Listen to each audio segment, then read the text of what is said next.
सर्वकार्येषु सर्वदा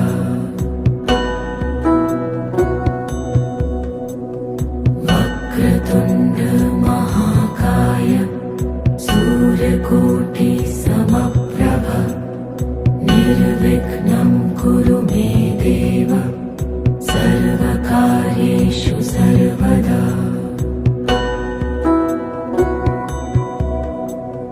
वक्रतुण्ड महाकाय सूर्यकोटि समप्रभ